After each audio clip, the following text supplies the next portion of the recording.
Last time हमने physics में error क्या होता है, types of error, calculation of error, वो सब चीज हमने की थी। तो इस बार हम लोग डायमेंशन और डायमेंशनल एनालिसिस, डायमेंशनल फार्मूला, वो चीज में आगे बढ़ने वाले। सो समझ लो कि सेकंड चैप्टर के थर्ड पोर्शन में हम आगे बढ़ने वाले। फर्स्ट पोर्शन था जो हमने पैरेलल मेथड की थी, जो डिस्टेंस, लॉन्ग डिस्टेंस मेजरमेंट के लिए था। दूसरी थिंग हमने की थी significant figure and round of.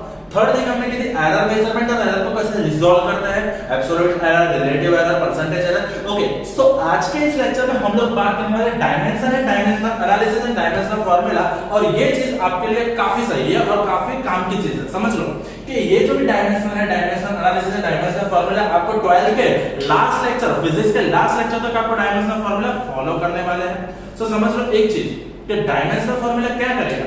Dimensional formula क्या होगा, बेसिकली हम यूनिट को, किसी भी यूनिट को हम क्या करते हैं, किसी भी यूनिट को हम एक क्वांटिटी में दिखाते हैं, that is the dimensional formula. समझ लो कि पहले तो हमारे पास अकॉर्डिंग टू ऐसा यूनिट टोटल 7 बेसिक क्वांटिटीज है। कितनी? 7। कौन कौन सी है? Mass, length, time, current, temperature, luminous intensity and quantity of matter. Okay, unit of mass is kilogram, unit of length is metre, unit of time is second, unit of current का unit होता है ampere, temperature का होता है kelvin, luminous intensity जिसको बोलते हैं candela, candle में से बनता है कैंडेला। बेसिकली ल्यूमिनस इंटेंसिटी क्या होती है समझ लो कि हम मोबाइल की ब्राइटनेस फुल कर रहे हैं, that is the high intensity light.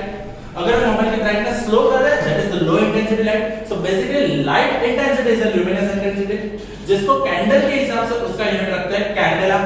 Quantity of matter is a mole, वो तो हमें पता है केमिस्ट्री में। सो हम क्या करेंगे, ये जो बेसिक यूनिट्स है उसको पर्टिकुलर एक सिंबल दे रहे हैं। जैसे मास को हमने सिंबल दे दिया कैपिटल M, और ये सब चीजें ये है डायमेंशन, इसको हम बोलते हैं डायमेंशन। समझ लो, मास को हम बोल रहे हैं कैपिटल M, लेंथ को बोल रहे हैं कैपिटल L, टाइम को बोल रहे हैं कैपिटल T एंड करंट को बोल रहे हैं कैपिटल A। बाकी की क्वांटिटी अभी हमें नहीं पढ़नी है। सो ये कहां पे यूज होती है समझ लो कि कोई भी डिराइव्ड यूनिटी हो, डिराइव्ड क्वांटिटी होती है, और डिराइव्ड क्वांटिटी के साथ होती है बेसिक क्वांटिटी। और बेसिकली डिराइव्ड क्वांटिटी क्या होता है, बेसिक क्वांटिटी को कितने बार रिपीट हुआ है वो बेसिक क्वांटिटी पे कितने बार डिपेंड होता है, that is the derived quantity. समझ लो जैसे कि लेंथ है वो मीटर है और उसका डायमेंशनल फार्मूला है कैपिटल L1। ओके, अगर मैं बात करता हूं derived quantity area, okay, first of all area is a derived quantity. Area किसमें से डिराइव हुआ है? Area is a, basically it's length into breadth, so it's a meter times meter, so area is a meter square, unit of area is a meter square। so area अगर बोलते हैं कि ये derived quantity basic quantity के square times कितनी है, इतना बोल सकते हैं। Metre is a basic quantity, length is a basic quantity, so area length यानी ये जो डिराइव्ड क्वांटिटी है वो बेसिक क्वांटिटी के स्क्वायर टाइम्स है। तो डायमेंशनल फार्मूला के हिसाब से हमें यही कर रहा है कि कोई भी बेसिक क्वांटिटी कितने टाइम्स बनती है, कितने टाइम्स मल्टीप्लाई होती है, कितने टाइम्स डिवाइड होती है और उससे कहां पे कौन सी डिराइव्ड क्वांटिटी मिलती है, that is the dimension and dimensional formula. समझ लो। सो एरिया का अगर मैं डायमेंशनल फार्मूला बोलूं तो A इज L/2। समझ लो। तो इससे मुझे एक बात काफी क्लियर हो रही है, जो एरिया नाम की डिराइव्ड क्वांटिटी है वो लेंथ नाम की बेसिक क्वांटिटी का स्क्वायर टाइम्स कितना है, this is the dimensional formula और इसको बोलते हैं हम डायमेंशनल फार्मूला। समझ रहे हो? इसको हम क्या बोलते हैं, डायमेंशनल फार्मूला। नेक्स्ट थिंग, अगर मैं बात करूं वॉल्यूम की, so volume is a V, basically it's a length into breadth into height. Length unit of length is a metre, unit of breadth is also meter and height is also meter, हमें पता है। so it's a meter cube, unit of volume is meter cube। so अगर मुझे इसमें dimensional formula के term में लिखना है तो मैं इसको V is a L cube, इसको ऐसा बोलते हैं। समझ लो, पहले तो डायमेंशनल फार्मूला जो भी होता है उसको हम रेक्टेंगल ब्रैकेट में रखते हैं। सो बेसिक क्वांटिटी के अगर क्यूब करते हैं, लेंथ नाम की बेसिक क्वांटिटी का क्यूब करते हैं तो मुझे वॉल्यूम नाम की डिराइव्ड क्वांटिटी मिलती है, that is the dimensional formula. चलो, कई बार क्या होता है कि हम डिवीजन भी करते हैं, डिवीजन यानी समझ लो कि मैं बात कर रहा हूं वेलोसिटी की। So velocity is basically distance upon time. So unit of distance is metre, unit of time is second. So velocity का यूनिट हो गया मीटर पर सेकंड। और इसको मैं अब एक बार समझ लो, जब हम डायमेंशनल फार्मूला की बात करते हैं तो डिनोमिनेटर में जो भी टर्म्स रहते हैं उसको हम ऊपर लाते हैं माइनस पावर देके। जैसे कि सेकंड डिनोमिनेटर में कौन है, सेकंड, उसकी पावर क्या है 1। अगर हम उसको मुझे ऊपर लाना है तो यहां पे हो जाएगा ms -1। इसको भी हम बोलते हैं मीटर पर सेकंड यूनिट। सो ये चीज आपको याद रखनी है, डायमेंशनल फार्मूला जब भी लिखते हैं तो जो भी यूनिट होता है वो यूनिट का जो डिनोमिनेटर रहता है उसकी जो भी पावर होती है उसको माइनस करके हम ऊपर लाते हैं। सो यहाँ पे वेलोसिटी का यूनिट हो गया मीटर पर सेकंड। ओके, सो अगर मुझे वेलोसिटी का डायमेंशनल फार्मूला लिखना है तो first of all dimensional formula मैंने रेक्टेंगल ब्रैकेट, उसके बाद वेलोसिटी का v हो गया। So basically metre is the L1 and per second is the time t -1। So यहाँ पे ये हो गया वेलोसिटी का डायमेंशनल फार्मूला। तो इसको मैं इस तरह से बोल सकता हूं कि लेंथ एक बार और टाइम को एक बार डिवाइड करते हैं तो जो डिराइव क्वांटिटी मिलती है वो वेलोसिटी होती है। बेसिक क्वांटिटी लेंथ नाम की बेसिक क्वांटिटी को एक बार लेते हैं, टाइम नाम की बेसिक क्वांटिटी को हम उससे डिवाइड करते हैं तो मुझे मिलती है वेलोसिटी नाम की derive quantity. So this is the dimensional formula. एक और एग्जांपल ले लेते हैं बच्चों आपके लिए। तो यहां पे हमारे पास एक एग्जांपल है एक्सेलरेशन, जिसको हम सिंबल में a बोलते हैं। हमें पता है उसका बेसिकली यूनिट है मीटर पर सेकंड स्क्वायर। अभी मैंने बोला कि डायमेंशनल फार्मूला में डिनोमिनेटर जो भी रहता है उसकी पावर को हमको ऊपर ले जाना पड़ेगा माइनस टर्म देके। सो एक्सेलरेशन का यूनिट हो जाएगा दैट विल बी ms -2। सो मुझे एक्सेलरेशन का डायमेंशनल फार्मूला लिखना है तो एक्सेलरेशन का dimensional formula that's rectangle bracket metre L1 second t power होगा -2 और ये हो जाएगी मेरी एक्सेलरेशन की dimensional formula. So whenever I am dealing with dimensional formula, what is dimensional formula? Dimensional formula is basic unit कितनी बार, बेसिक क्वांटिटी जो भी होती है वो कितनी बार रिपीट होती है वो समझाता है डायमेंशनल फार्मूला। सो डायमेंशनल फार्मूला ये सब पढ़ना क्यों होता है? तो डायमेंशनल फार्मूला का मेन जो यूज होता है वो होता है हमारा डायमेंशनल एनालिसिस। क्या है वो हमने समझ लिया, पर डायमेंशनल फार्मूला तो हम यूज क्यों करेंगे? So we are using dimensional formula in the form of dimensional analysis. Analysis क्या होता है? Analysis is one kind of data. क्या एनालिसिस हम क्यों करते हैं किसी भी डेटा का? ताकि हमें प्रॉपर्ली डिटेल मिल पाए। सो हम क्या करेंगे, डायमेंशनल एनालिसिस को यूज करते हैं फिजिक्स का जो भी प्रॉब्लम होता है उसको सॉल्व करने के लिए। कई प्रॉब्लम्स होते हैं कि भाई समझ लो कि हमें स्पेस में जाना है तो हमें कितनी स्पीड चाहिए होगी, तो वो सब डेटा जो भी सॉल्व करते हैं उसके लिए हम डायमेंशनल फार्मूला यूज करते हैं। जैसे कि मुझे सोचना है कि टाइम पीरियड जो होता है, टाइम पीरियड t, वो मास के ऊपर कैसे डिपेंड करता है, वो लेंथ के ऊपर कैसे डिपेंड करता है, ग्रेविटेशनल एक्सेलरेशन पे कैसे डिपेंड करता है, तो वो मुझे समझना है। तो उसके लिए मैं क्या करूंगा, डायमेंशनल एनालिसिस का यूज करूंगा और उसका एक सम में वैसे भी आगे चलने वाला हूं। सो डायमेंशनल एनालिसिस के मेनली तीन प्रॉब्लम होते हैं, तीन प्रॉब्लम के सॉल्यूशन निकलते हैं।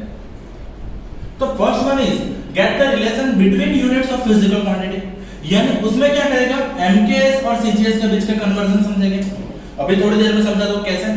दूसरा जो होता है वो डायमेंशनल कंसिस्टेंसी चेक करने के लिए, यानी कोई भी इक्वेशन हमने डिराइव किया है तो वो इक्वेशन सही है या गलत, समझ लो। जैसे कि मेरे पास है equation F = mass. So basically force is a mass times acceleration. So मुझे फोर्स और ma ये फार्मूला सही है या गलत वो चेक करने के लिए मुझे डायमेंशनल फार्मूला का यूज करना है। और third one is to derive equations. जैसे मैंने बोला टाइम पीरियड इसके ऊपर डिपेंड करता है तो उसका फार्मूला क्या होता है। जैसे कि मेरे पास एक क्वांटिटी है A, दूसरी क्वांटिटी है B, तीसरी क्वांटिटी है C, समझ लो। तो A B के ऊपर C के ऊपर कैसे डिपेंड करती है वो इक्वेशन डिराइव करना है, तो उसके लिए हम डायमेंशनल एनालिसिस का प्रॉब्लम सॉल्व करेंगे। सो डायमेंशनल फार्मूला, डायमेंशनल एनालिसिस को किस तरह से हम यूज करेंगे वो हमें समझना है। Relationship between units of physical quantity dimensional analysis का फर्स्ट यूज है। सो वो कैसे होता है, MKS और CGS दोनों के बीच का रिलेशन डिराइव करते हैं। जैसे कि अभी मैंने बोला फोर्स F = मास, जिसका यूनिट है न्यूटन। ओके, फोर्स का यूनिट न्यूटन जो आपको याद रखना है। So basically force is a MA, mass का unit है that is kilogram, acceleration is a meter per second square. Okay, so यहाँ पे मैं एक टेबल बनाऊंगा इस तरह से MKS और CGS का. So यहाँ पे किलोग्राम, मास, K मीटर, सॉरी M माने मीटर, K माने kilogram and times second. Okay, एक मीटर के सेंटीमीटर कितने आते हैं? 10 पावर 2 सेंटीमीटर. एक किलोग्राम के ग्राम कितने होते हैं? 10 पावर 3 ग्राम. कैसे? एक मीटर का सेंटीमीटर 100 होगा, एक किलोग्राम का ग्राम 1000 होगा, और एक सेकंड की सेकंड कितनी होगी? एक है जिसको हम 10 पावर 0 भी बोल सकते हैं. किसी का भी 0 पावर वो होता है ऑटोमेटिकली 1. अब इतनी बात समझ लो. सो यहाँ पे हमें पता है कि m जो है उसका डायमेंशनल फॉर्मूला है L, किलोग्राम है उसका डायमेंशनल फॉर्मूला है m, और सेकंड है उसका डायमेंशनल फॉर्मूला है t. सो यहाँ पे एक so 1L 1m 1t is equal to 10 power 2L, 1m is equal to 10 power 3m and 1t is equal to 10 power 0t. हम इस तरह से लिख सकते हैं. सो यहाँ पे एक बात सोच लो कि फोर्स का डायमेंशनल फॉर्मूला क्या है? फोर्स का डायमेंशनल फॉर्मूला है m1 L1 t - 2. याद रखना है. इसका मैं पूरा लिस्ट आपको भेज रहा हूँ, ठीक है? कौन सा डायमेंशनल फॉर्मूला कैसा है वो मैं आपको लिस्ट भेज रहा हूँ, ठीक है? वो आपको याद रखना है. पर यहाँ पे समझ लो कि फोर्स का डायमेंशनल फॉर्मूला हो रहा है m1 L1 t - 2, और ये हो रहा है मेरा mks का डायमेंशनल फॉर्मूला. अभी देखो मैं CGS में कन्वर्ट कर रहा हूँ. तो CGS में एक m 10 पावर 3 हो जाएगा. तो यहाँ पे 10 power 3 power 1 m1. Okay, L1 की बात करते हैं. तो L1 कितने हैं? That is 10 power 2 L. So basically it's a 10 power 2 power 1 एक बार है L1. ओके, और अगर टाइम की बात करते हैं तो 10 power 0. So it's a 10 power 0 of t power -2. यहाँ पे -2. चलो सिंप्लीफिकेशन करते हैं. That's 10 power 3 m1. Okay, here 10 power 2 L1. Okay, and 0 power -2 that will be 10 power 0 t power -2. यहाँ पे एक बात सोच लो कि पावर की पावर जो होती है उसमें मल्टीप्लिकेशन होता है. जैसे कि मेरे पास है x की पावर a और उसकी भी पावर b है. सो यहाँ पे हमें ऐसा नहीं करना है कि a की पावर b, यहाँ पे x is equal to ab. समझ लो, अगर x का 3 पावर 2 है तो ये 3 का स्क्वायर होके 9 नहीं होगा, ये गलत है. ये होता है x के 3 into 2, यानी पावर का मल्टीप्लिकेशन होता है, और ये हो जाएगा x पावर 6. याद रखना है एक ही चीज कि पावर के पावर में मल्टीप्लिकेशन होगा. इतनी बात समझ में आ गई. सो यहाँ पे आप देख लो बेस कॉमन है, तीनों का बेस 10 है, तो पावर के क्या होगा? एडिशन. जैसे कि x power a into x power b है. सो यहाँ पे मुझे क्या करना पड़ेगा? दोनों का बेस कॉमन है और मल्टीप्लिकेशन है तो a प्लस b. अगर इस तरह से x power a divide by x power of b, सो यहाँ पे देख लो बेस कॉमन है तो पावर का हो जाएगा सब्सट्रैक्शन. सो यहाँ पे हमें क्या करना पड़ेगा? Multiplication. Basically we are going to add powers. So यहाँ पे 10 पावर से 10 power 2 that will be 10 power 5, और यहाँ पे ये है हमारा MKS यानी m1 L1 t - 2, जो MKS में हम बोलते हैं न्यूटन, एक न्यूटन. सो यहाँ पे ये कौन सा है? CGS, और न्यूटन का CGS होता है डाइन. It's dine. तो समझ लो हमने क्या किया? फोर्स का MKS और CGS में कन्वर्जन है, यानी फोर्स का यूनिट का MKS और CGS का relation with the help of dimensional formula. ये बात समझ में आ गई. ओके, तो यहाँ पे फिर से एक बार देख लो मैंने क्या किया है. समझ लो F इक्वल टू मास, इस हिसाब से kg इंटू मीटर पर सेकंड स्क्वायर. अब देखो ये किलोग्राम अगर MKS में है तो ये किलोग्राम, CGS में हो जाएगा ग्राम. तो 1 kilogram equal to 1000 gram, 1 metre equal to 100 centimetre, 1 second equal to 1 second. Okay, so यहाँ पे एक बार किलोग्राम है तो वो हो जाएगा 10 पावर 3 ग्राम. यहाँ पे एक बार मीटर है तो वो हो जाएगा 10 पावर 2 सेकंड, और 10 पावर 2 सेंटीमीटर, और सेकंड का सेकंड हो जाएगा. So basically 1 newton is equal to 10 power 5 time. समझ लो, इस तरह से मैं एक एक्स्ट्रा प्रैक्टिस आपको दूंगा जिसमें एनर्जी जूल उसका अर्ग यानी सीजीएस कैसे कन्वर्ट होगा वो आपको प्रैक्टिस करनी है, वो भी मैं आपको समझा देता हूं। सो अब हम स्टार्ट करने वाले सेकंड यूज के बारे में। सेकंड यूज है to check the dimensional consistency. Dimensional consistency मतलब क्या होता है कि एलएचएस आरएचएस के कंपैरिजन से हमें कोई भी डायमेंशनल फार्मूला सही है या गलत है वो समझना है। एज फॉर एग्जांपल चलो फिर से F इक्वल टू मान ले लो। Okay, so it's a force equal to mass time acceleration. अब ये इक्वेशन मैंने डिराइव किया, समझ लो मैंने एक्सपेरिमेंटल सेटअप किया या कुछ करके मैंने आड़ा टेढ़ा करके ये इक्वेशन डिराइव किया है, पर ये इक्वेशन सही है या गलत वो मुझे समझना है। सो बेसिकली मैं क्या कर रहा हूं, यहां पे पहले एलएचएस लिखूंगा। एलएचएस में कौन है, फोर्स, तो फोर्स का डायमेंशनल फार्मूला होता है, अभी मैंने बोला that's m1 l1 t - 2। So force का dimensional formula m1 l1 t - 2, ये हो गया मेरा एलएचएस। ओके, और इसको बोल देता हूं इक्वेशन नंबर 1। अगर बात करते हैं आरएचएस की, सो इट इज आरएचएस में कौन कौन है, मास है, एक्सेलरेशन है। मास का डायमेंशनल फार्मूला हो जाएगा m1, एक्सेलरेशन है मीटर पर सेकंड स्क्वायर, तो इस हिसाब से इसका हो जाएगा l1 t - 2। सो यहां पे ये दोनों का मल्टीप्लिकेशन होके इट्स ma, सो यहां पे ये दोनों का मल्टीप्लाई होगा, सो यहां पे m1 l1 t - 2, ये हो गया मेरा RHS। अब देख लो यहाँ पे LHS और RHS को कंपेयर करते हैं, अगर LHS और RHS सही है तो डायमेंशनल कंसिस्टेंसी है, डायमेंशनल कंसिस्टेंसी है। सो यहाँ पे LHS में 1 1 - 2, RHS में 1 1 - 2, यानी यहाँ पे क्या हो रहा है LHS is equal to RHS। अगर LHS RHS के कंपैरिजन में है देन F इक्वल टू मा, ये इक्वेशन सही है, यानी इसको बोल सकते हैं वो डायमेंशनली कंसिस्टेंट है। इतनी बात समझ में आ गई। सो टू डिराइव इक्वेशन, यानी इक्वेशन को डिराइव करना है मुझे, तो मुझे क्या करना पड़ेगा, एक पावर यानी एक कोई भी यूनिट होगा, एक कोई भी फिजिकल क्वांटिटी होगी, वो दूसरे के ऊपर कैसे डिपेंड करती है वो मुझे फाइंड करना पड़ेगा। फिर से बोल रहा हूं, मुझे इक्वेशन को डिराइव करना है तो एक क्वांटिटी दूसरे के ऊपर कैसे डिपेंड करती है वो समझना पड़ेगा। जैसे कि समझ लो कि एक बॉडी है जिसका मास है m, ओके, अगर मैंने उसके ऊपर फोर्स लगाया और वो फोर्स की वजह से उसका वेलोसिटी बढ़ के एक्सेलरेशन a हो गया। सो मैं ऐसा बोल रहा हूं कि फोर्स F किसी हिसाब से, कितना पता नहीं है, किसी हिसाब से it depends on m।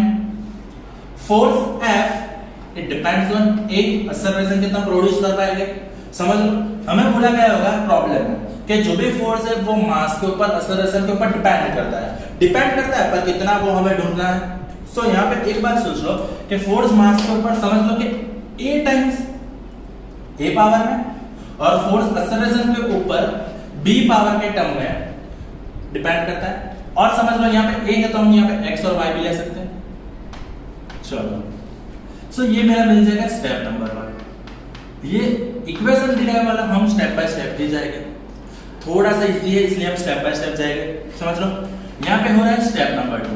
Step number 2 में क्या करेंगे, ये दोनों का हम कंबाइंडली लिखेंगे, F इज directly proportional to m power x a power y। जैसे ही हम प्रोपोर्शनलिटी सिंबल निकालते हैं, हम रखते हैं proportionality constant, so F is equal to k m x a power y। और जैसे मैंने प्रोपोर्शनलिटी कांस्टेंट डाला है, हम लिख देंगे k is a dimensionless constant.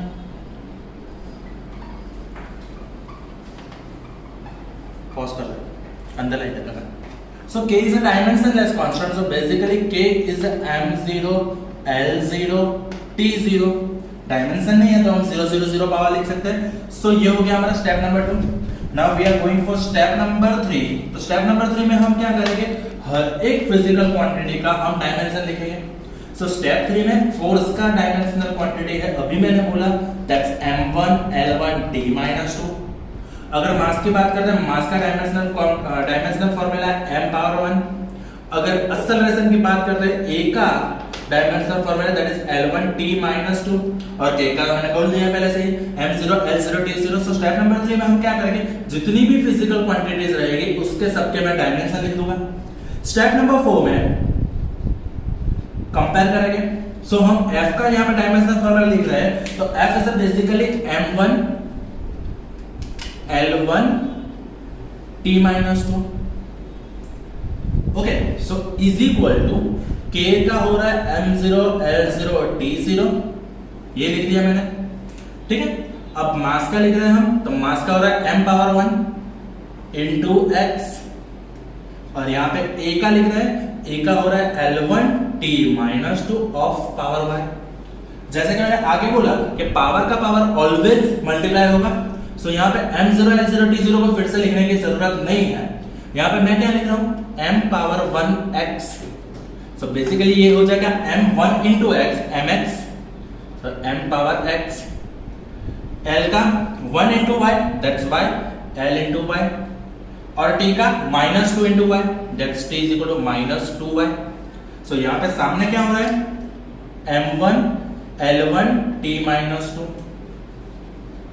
अब हम क्या करेंगे, सामने कंपेयर कर रहे हैं, तो यहाँ पे m के पावर को m के पावर से कंपेयर करेंगे, l के पावर को l के पावर से कंपेयर करेंगे, और t के पावर को t के पावर से कंपेयर करेंगे, ठीक है। सो यहाँ पे एक चीज है m power 1 is equal to m power x, so basically x is equal to 1, simple 1 1, so यहाँ पे y इज इक्वल टू भी 1 हो रहा है। और एक बार चेक भी कर लेते हैं, तो -2y t की पावर कंपेयर कर रहा हूं, -2y इज इक्वल टू -2, तो y इज इक्वल टू 1 हो गया। सो स्टेप नंबर 5 में हम क्या करेंगे, ये जो इक्वेशन है उसके अंदर हम वैल्यू पुट अप करेंगे, इसको हम इक्वेशन नंबर 1 बोल दो। So let's put the value of x and y into equation number 1। So f is equal